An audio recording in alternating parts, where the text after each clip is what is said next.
arguments. Well, I think you're absolutely right. And I want to add to that yeah, Karl Marx never actually led any political party during that time. I mean, he was a theoretician who was trying to cram, the all of human history in the context of the rules of dialectical materialism. And from Exactly. his point of view, he was he interpreted the past and made predictions about the future. Of which the greatest prediction was global revolution. Yes. These are the Yes. things that he was working on. Yeah, he believed that the roots of human misery lay in class conflict and the exploitation of workers by those, who own the means of production or social change in the form of the overthrow of capitalists. Exactly. He promised that the workers would eventually destroy the capitalist system, after which a classless society would result. This was the idea that he predicated, his theories upon. So, and you have people. I know there a lot of people that I know that you and I both know don't refute the fact that Marxism is alive and well. But for anybody listening that does not believe Marxism is alive and well, look at what we have in America today. Look at what we have in Spain just over the last couple of days in Spain. These marches and protests are over capitalism.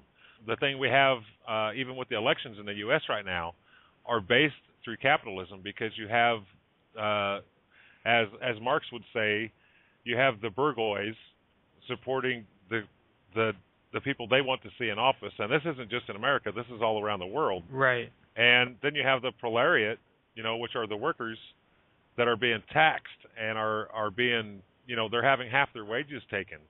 And they're going into either socialist programs or for war.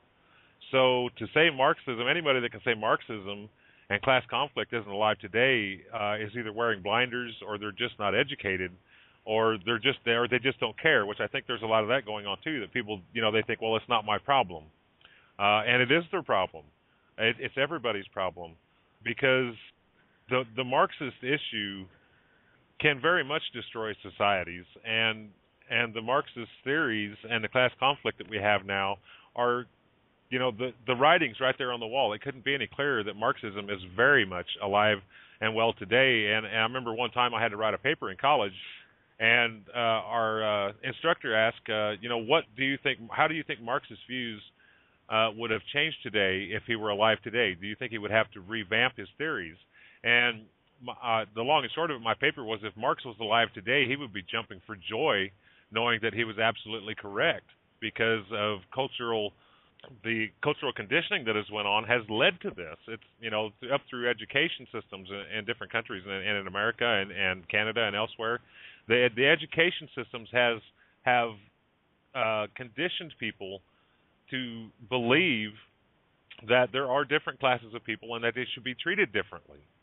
And so I think that you're absolutely right, that people are just, either they're just working so hard and so long that they're so tired that they can't think, or there's the ideology that is so stealth that they can't see it, or a combination of both.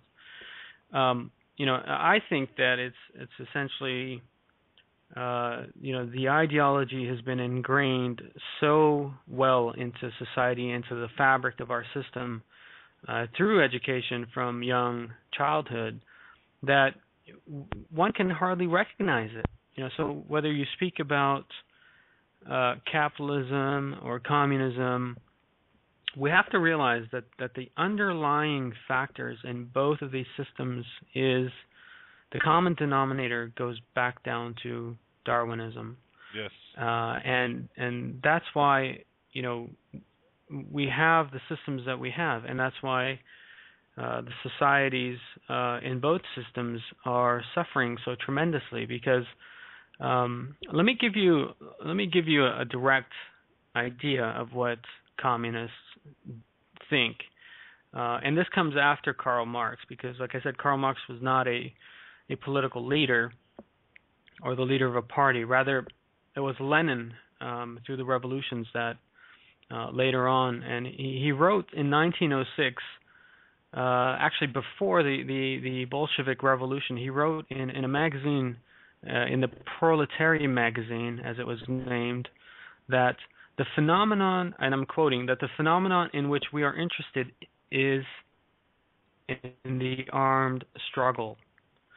So here's Lenin taking this one step further, the ideas of Marx, and saying that while those are true, we're going to actually go ahead and now, through a form of terrorism, intervene to make to reign supreme in politics. So they actually supported a form of terrorism to advance their revolutionary ideas and to come into power. So if people are not aware of this and how these ideas were first brought into into public and into our consciousness, then I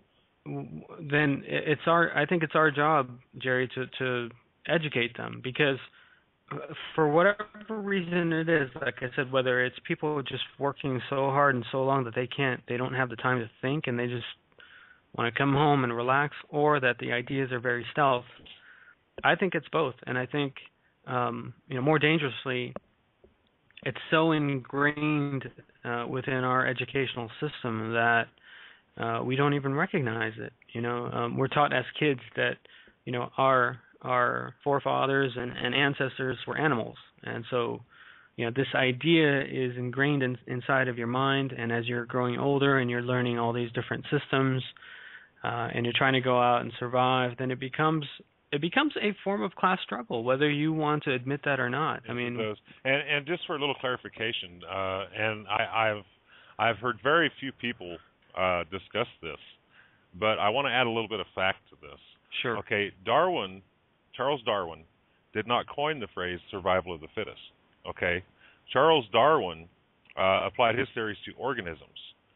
And because Darwin was better known, Spencer's idea is called social Darwinism.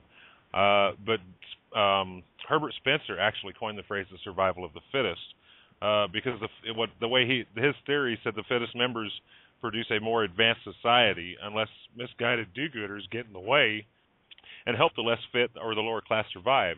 So Spencer coined the phrase the survival of the fittest. Although he coined the phrase, it's usually attributed to Charles Darwin.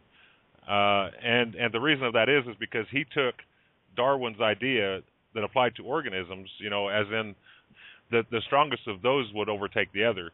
And Spencer actually took that to the next level and applied that to people themselves. And I don't think a lot of people realize that. No, you're absolutely right. I don't think people were fully aware of of that. You're right.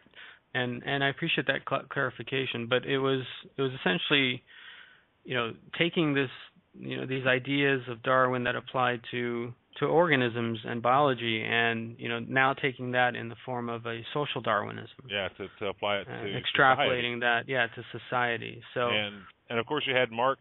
They were all, if all of the main the tie back through the 1800s, the entire 1800s, all the way up through 1920s, like you said in 1906, with Leninists. The main thing in here, if you tie all these theories together, is the social integration and the different levels of that.